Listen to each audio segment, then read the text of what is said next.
This video was brought to you by GamersGate.com. Download games anytime, anywhere. Skip it up and that up. All right, what's going on? Rich of Review Tech USA, and I am here with Jay Hoof from 3KB. I'll have him introduce himself, and I'll shut up. Hello, I'm Jason Hoof from 3Kilobits. Basically, long story short, 90% of the reason why my channel is where it is because of the support that 3KB has given me. I strongly suggest a lot of you guys go check them out. I'll have a link to their channel below in the description. And I have something interesting I want to talk about today. I actually got this article from another YouTube user, Dr. Trey81. I'll have a link to his channel below. And you know what, Jay? I'm going to shut the hell up and I'll have you explain the article because I always talk. Well, it's kind of an interesting article because of the fact that it's a next generation article, but then you read it and you read something in the article that says it's not really next generation. Kind of is, but it isn't. So basically, Killer Instinct developer has come out and they're starting to talk about the Xbox One Cloud and a little bit more information on that. But I don't know how you feel about this, but there's something in this article that's just a little weird to me. Like, how do you feel? Okay, I'll read that part. Okay, so they're asking the Killer Instinct developers on being asked how difficult or easy it is to run the game at 60 frames per second at 1080p. They replied, technically, and this made me shit myself a little bit, we are running at 720p and 60 frames per second. 60 frames per second is another pillar of the project. Anything added to the game that doesn't allow us to run at 60 is removed or optimized. Nothing would be more frustrating than need pixel perfect accuracy at anything below 60. It would feel sluggish and unresponsive. Now, I'll let you say how you feel on that before I start raging and take my shirt off. Yeah, this is a very weird statement, especially for a developer on a next-gen system to say this in the public, that we're talking about next gen here, and you know they keep talking about how powerful it is, but he says technically we're running at 720p. Doesn't that bother you a little bit? Like, I've said this before in videos, and people always brush me off because you guys, especially at 3KB, I mean, you have a gaming PC, but you're more console oriented than I am. Yeah. Okay. People always say to me, "Oh, you're a PC elitist, and that's why you're saying this." No, I'm saying it because they want, and you've heard them say this too, it's not just me, they want these consoles to be the main consoles for a decade, at least. They're not coming out with like the PS5 6 years or 7 years from now. They're not coming out with another Xbox. This is it. Okay, and they're already reaching their limits. And it doesn't make sense, man. And the thing is, people always go, and you know what I'm saying with this too, they're like, oh, because the consoles are new and they still have to learn them. No, they don't. No. They made them like PCs this generation because they knew that they wanted to make it as easy as possible. So these are architectures from both the PS4 and Xbox One that they've been working on since, well, PCs have been around. So there's no secrets. I understand Mark Cerny's going around saying, oh, we made these little things that they'll be able to optimize later on, but then in the next breath, they'll say they contradict themselves. They'll say, oh, we made it as easy like PC architecture, so which one is it? I mean, what's going to happen 5 years down the road if they're already... I mean, did you see what they said about Battlefield 4? Yeah. How they couldn't... they saw the PS4 version and it was depressing? Yeah, I don't... You know what this really comes down to? Just really, really bad PR. And I feel really bad for Microsoft because I know that a lot of people worked hard on this system. Like, there was people that spent thousands of hours working on this system, and they dropped the ball in terms of their PR. I just don't understand why you would say, technically, we're running at 720p. Like, I've got a PC here that's now 2 years old that can do 1080p, and it's not even that good. Like, I don't understand what they're doing. Like, it literally actually blows my mind. Well, the thing is that Sony's getting bad PR with this too, because like I just said with Battlefield 4, it was an IGN editor who saw it. I don't know if it was at Dice or where the hell he saw it. Well, never mind. Video responses are going away, so that's pointless. I'll link it in the description if I remember.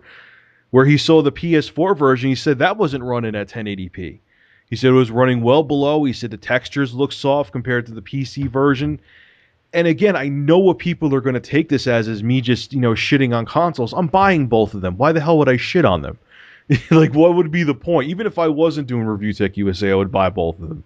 Exactly. But my fear is, what's going to happen? Like it's going to be 2013, 2014. What's going to happen when these consoles are still around, which is going to be depressing to say in 2020, because it isn't a decade from now, which is creepy.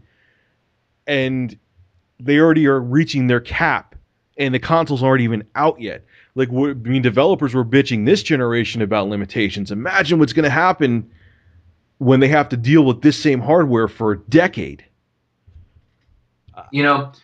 What's funny about this article, if you want to continue down the article a little bit, he has another little blurb that he shouts out. About the cloud, yeah. Yeah, if you want to bring that up for a second, because we definitely need to talk about that. I have something to say about that. All right, you can talk about the cloud. I'm interested to hear what you have to say. So basically, these articles are just frustrating because they contradict themselves constantly. We're talking about a next-gen system that's supposed to be at full specs, 1080p, 60 frames per second, and then we're getting these stories that, technically it's running at 720p, and, we can't really do much about that because we have to remove it or optimize it for what we're working with now. That's not something that should be public knowledge. I don't understand how it gets out like that. They should definitely damage control that. You don't want people thinking that they're buying a piece of hardware that's already capped off, like they're already having to cut out things. Like that's literally like me saying, like, I don't actually play the games I review. Oh, well, I do, but not all of them, or I kind of do. Or I could just play 10 minutes of them. Yeah, it just doesn't make sense. And for them to keep doing this, they've just had a horrible track record. And I do feel bad because I love gaming, and I'm not going to sit here and bash everything about it. But when it gets this silly, you have to question what the hell is going on here. Yeah, I mean, it's a mixture of, I wonder if they made I get it. Sony and Microsoft were in a tight spot. Okay, they had to hit that sweet spot where they did have enough power, whereas it was a substantial leap over current gen, even though that leap is questionable. Mm-hmm. And they had to make the price okay. So when I got to play Dead Rising 3, I actually got to talk to the developers, and I was kind of curious, like, how does this work in gaming when a new generation is coming? And you kind of are like, you're not sure, like, what Microsoft's going to send you. What do you do? And he literally said, we build top-of-the-line, like, ridiculous PCs, and we start building on those. And I was like, wow, that's I didn't really expect that. I thought, like, you had to wait for the dev kits. I knew that you might work on PCs, but I had no idea they don't know anything until it just shows up. And they're like, oh, okay, and now we have to kind of program our video game to work on that system now. They have to whittle away at it to make sure it could fit on the hardware. Exactly, and it's just like frustrating. I still can't understand that, and how they can go to this like 720p when we have computers that are like 5 to 10 years old that can do 1080p. Jay, I had a AMD rig, which was anemic back in like 2009 with an 8800 GT video card that was doing 720p and 1080p. Obviously these consoles are more powerful than that. I'm not saying they're on the same level, but 1080p at 60 frames per second, even beyond fighting in sports games, these consoles should wipe their ass with. Yeah, I don't get it. And the other thing I wanted to bring up was, it's not like this game is graphically, I know, I've seen it in real life, and it is stunning to see because you're seeing a lot of movement on the screen, and obviously it's using a lot of memory, and they really did a good job with the backgrounds and the characters and the actual effects that are happening. But it's not like this is like a demanding game like Battlefield. Like with a game like Battlefield, maybe I would kind of understand like they're having some hiccups getting it at 1080p. Yeah. But this is not even... Like, I don't even know what to say. I'm baffled on how this happens. And another interesting thing to bring up, and I've kind of said this before too, it makes you realize that maybe the Wii U isn't going to be as far behind capabilities wise as people think. Because if they're having a tough time with the Xbox One and PS4 getting games at 1080p, they aren't as powerful as they're trying to make it. What people have to realize too, because everyone's hearing, oh, 8 gigabytes of RAM, 8 gigabytes of RAM, 8 gigabytes of RAM. That's like saying that, say I had the 8800 GT and that had 8 gigabytes of RAM, saying that card's more powerful than my NVIDIA GeForce GTX 670 because it only has 4 gigabytes of RAM. Memory is only a part of it. Mhm. So it makes me wonder, are people shitting on the Wii U too much when it's really not going to be that far behind? It'll be interesting to see what happens, like when we see Watch Dogs. Are we going to see an, oh my god, huge leap? I mean, people are going to, okay, I'll give people the defense that it's a cross generation game. But it'll be interesting to see, okay, like 2 years from now, when the PS3 and Xbox One are totally irrelevant, and a game comes out for all three platforms, if we're really going to see that much of a difference between the Wii U and Xbox One version. Because seeing shit like this makes me think we may not.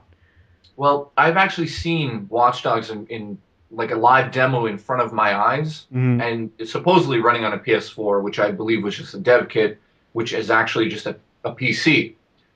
But I think the future of gaming is very difficult for the industry because they can't just go all out right away. And there's something that's very important there, that if we're going to last 10 years with this, they need to prolong certain things and cause hype in the industry. They can't just make these games like photorealistic off the bat and then that's it. And then that's like our cap there. So to read something like this is kind of silly. Like if you look at the Xbox 360 launch title versus the end of the system's Oh lifespan, god, it's night and day. yeah, you know exactly what I'm talking about here, and it's for them to just say these things publicly does not make sense. Like, I totally agree with you. It's kind of like, well, where the hell are we going to go then? Like, if we can't even get 1080p fighting games on Xbox One on launch, then what are we happy about? And the thing is, with the people were saying with this generation, they had to learn the cell. They had to learn, even though the 360 was more straightforward, they had to learn it. This generation, they don't have to learn anything. So they already kind of know the hardware inside and out. I mean, I'm sure they'll have games more optimized in the future, but the thing that concerns me with Killer Instinct, that's why I want to talk about this with you, is that this is an exclusive. They don't have to worry about cross-platform. They're not making this for the 360. They're only making this for the Xbox One, and they're still hitting these walls already, and the hardware isn't even in people's homes yet. That's what blew me away about it.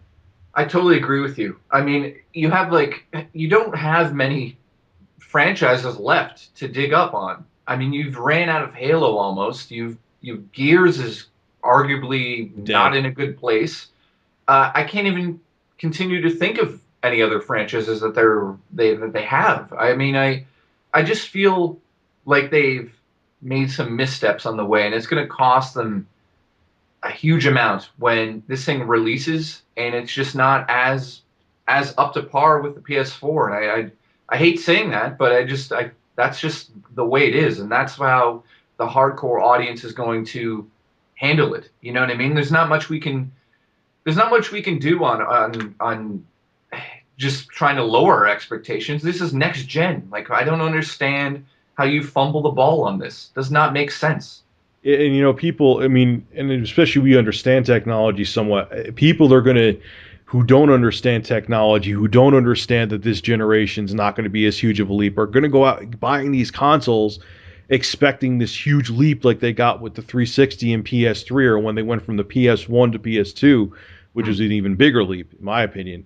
They're going to get these and be like, what did I just buy? Yeah, People, what were we going to say? sorry. The thing that you got me excited there because a lot of people talk about, oh, like this jump in graphics or this just jump in gaming, but what I've seen so far, and I've physically watched in front of my eyes, like Dead Rising 3, Watch Dogs, Assassin's Creed 4, and the thing that I've noticed most is not necessarily the graphics. I've noticed that the worlds are more breathing. There's like something to them. There's more of an atmosphere, and that actually is the next generation where you see everything in the world and it all comes to life.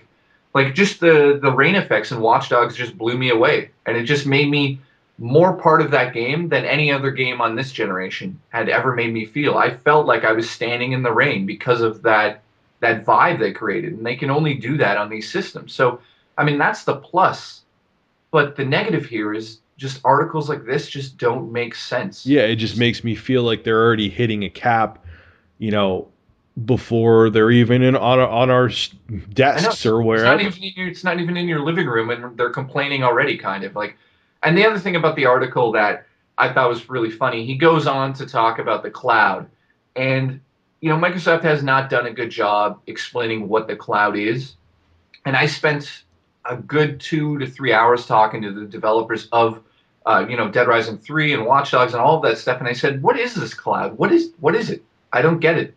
And basically he explains in the article here that it's sort of it sort of collects all of the data from all of these different gamers, and it can create different content or different like AIs into the game and make it more difficult, and just all of these features in terms of like creating your own video content. And I was going to ask you at that point there, this game DVR feature, what do you think of that?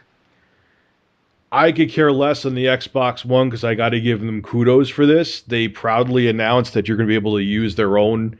You could use whatever capture device you want to. Um, I personally could care less about it, but I think Sony did a dumbass move that they're now backtracking on, is that they weren't going to allow you to capture footage outside of their sharing feature. Mhm. You hear about that? They were going Yeah, to. of course, that's always been a Blu-ray thing.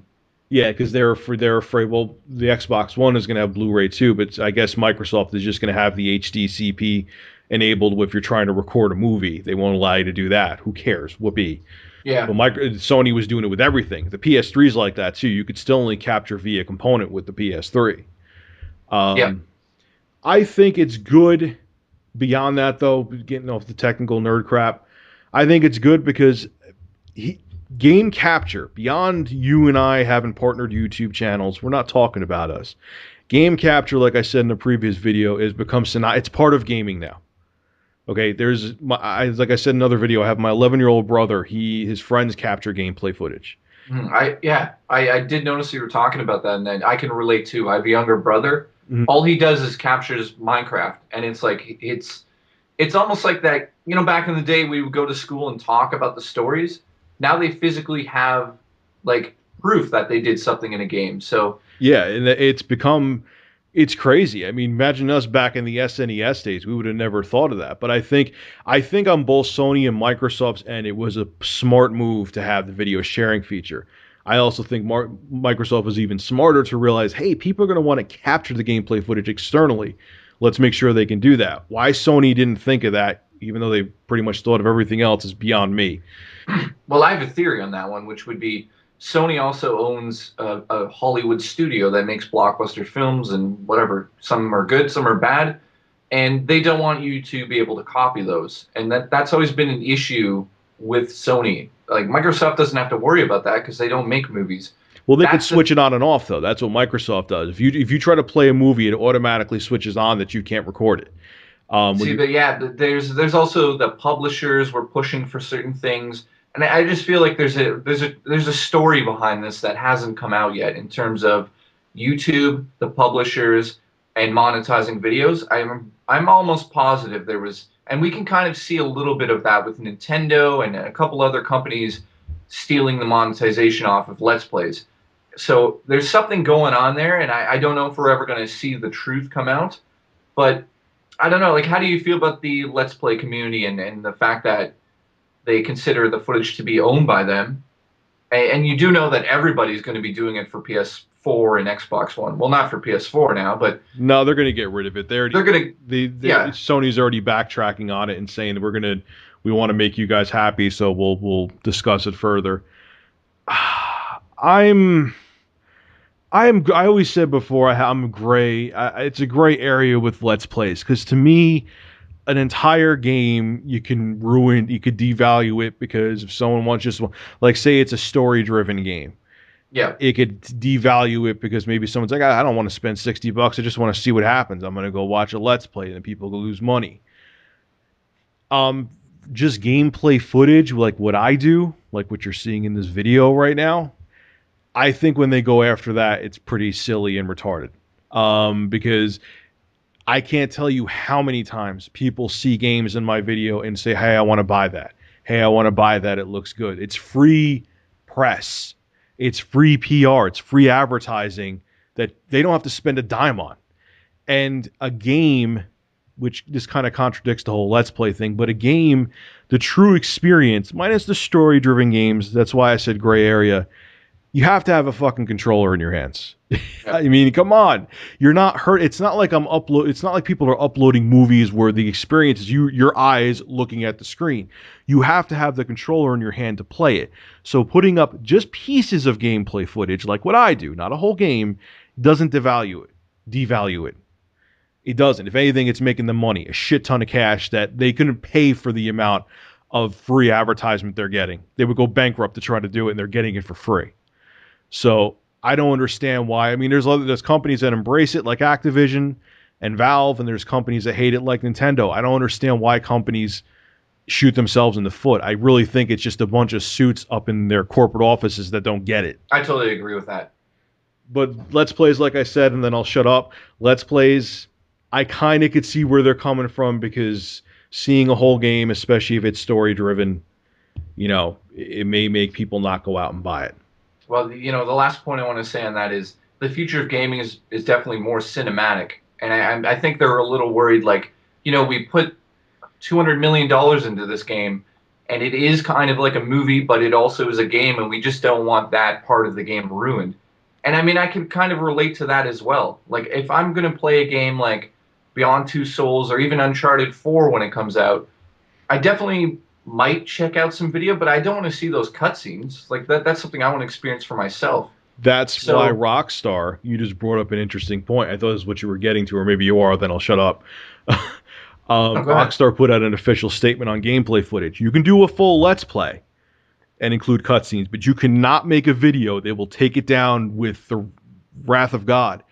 You could put gameplay footage. You could put entire Let's Play. You cannot put up a video where there is just cutscenes. Can't do it. They'll take it down in a heartbeat. They said it because it'll ruin the story. And that's smart. That's very smart of them to not just blatantly blanket a whole block across all of the footage like other companies are doing, but that's something that Microsoft can learn from them. Listen to the customers, listen to what they want, and if you can make certain things happen, you do it. And if there's legal consequences or issues with licensing, then you just can't do it. And they're going to be understanding. Like, it's just that's how the gaming industry is. And I feel that articles like this are just silly. It just doesn't make sense that I would go out of my way to say, technically, we're running at 720p. Great. Yeah, great. That makes me so me so excited when games on my PS3 are already running at 720p. There's fighters on the PS3 running at 720. I've been doing that for 7 years.